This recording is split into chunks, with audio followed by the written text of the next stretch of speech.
The smallest hotel on the Las Vegas Strip just got a brand new name, a Bravo Star makeover, and a $500 room rate. The Cromwell is gone.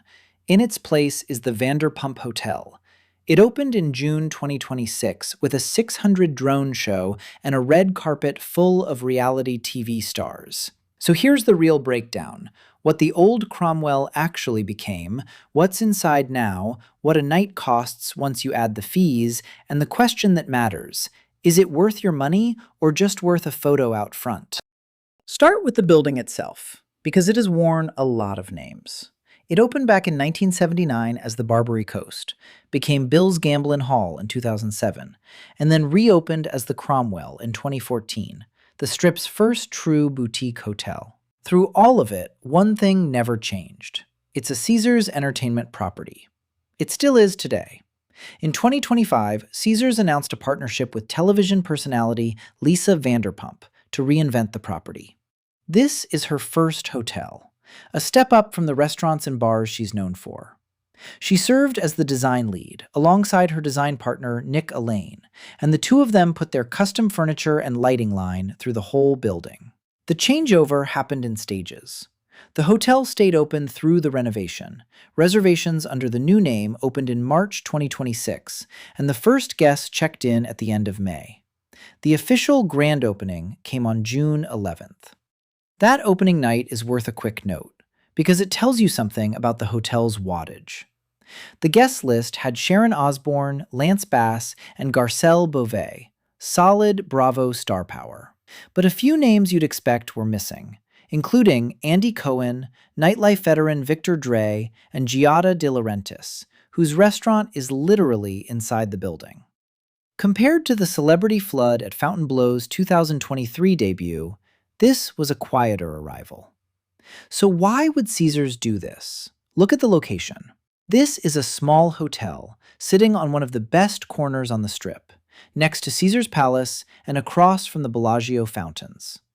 A 188-room property can't compete on size, so Caesars is betting a celebrity name and a full redesign let it compete on buzz and nightly rate instead.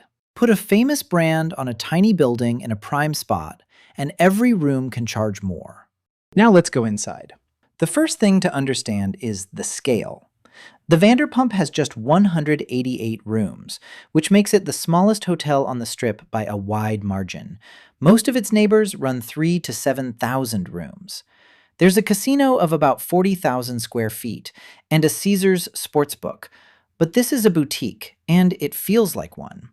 That intimacy is the whole pitch. You're not walking 20 minutes from your room to the front door. The rooms lean into what Vanderpump and Elaine call an industrial romantic look. Moss green and dusty lilac tones, warm gold and cool silver accents, custom furniture in every room. The public spaces play up her British roots, with London street murals, a black cab installation, and gallery photos from her life on the walls.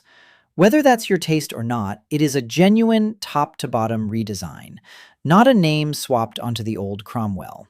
The headline new venue is Gigolo, a cocktail lounge Vanderpump named after her late Pomeranian.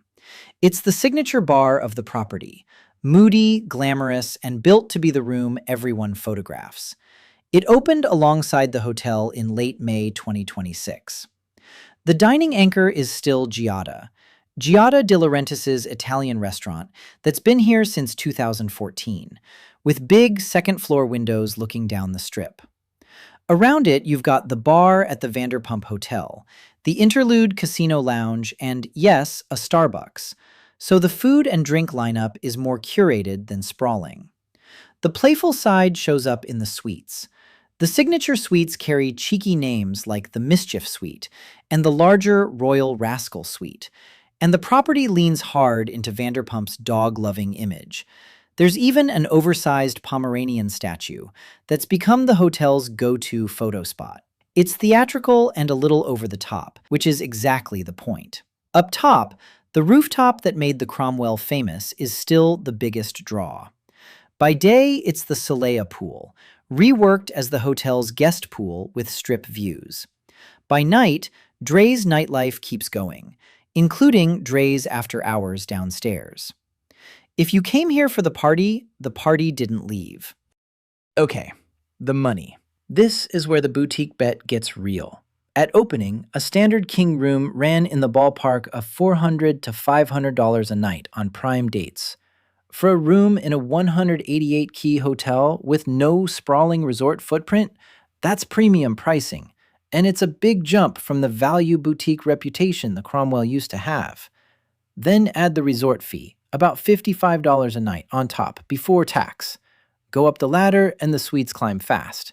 The signature suites start in the hundreds and run into the thousands, up to a sprawling top-tier suite that has listed in the mid-four figures a night. This is a hotel that will happily sell you a very expensive weekend. One important caveat: those are the splashy opening numbers. Vegas pricing swings hard by date, and on slow, midweek nights in the off-season, third-party sites have shown rooms here well under $200. So the honest answer on price is that it depends entirely on when you go. The same room can be a splurge one weekend and a reasonable midweek pickup the next. So, is the Vanderpump Hotel worth it? Here's the straight version, and it comes down to who you are. If you're a Bravo fan, or you want a stylish, design-forward base with rooftop nightlife right under your feet, this is an easy yes. The redesign is real, the location at the center of the strip is excellent, and Drai's plus the Gigolo Lounge give you a night out without ever leaving the building. For a couple's trip built around going out, it fits. If you're chasing value or square footage, be more careful. On a prime weekend, you're paying luxury strip prices at a small hotel with limited amenities. No massive pool complex, no huge food hall, no sprawling casino. On those dates, neighbors nearby will give you more room and more to do for similar money. Weigh the $55 resort fee too, since it lands on top of every night. A couple of practical tips. Book on flexible midweek dates if you want the price to make sense. Book directly through Caesars so you can stack Caesars rewards.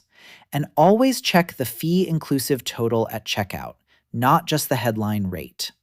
And remember, you don't have to stay here to sample it. You can walk in for a drink at Gigolo or a table at Giada and get the whole vibe for the price of a cocktail. Bottom line, the Vanderpump Hotel is one of the most distinctive redesigns the Strip has seen in years. And for the right traveler, it's a great stay. Just go in knowing you're paying for style and nightlife, not size. And let your dates, not the hype, decide what it costs you. Thanks for watching. Don't forget to like and subscribe, and see you in the next one.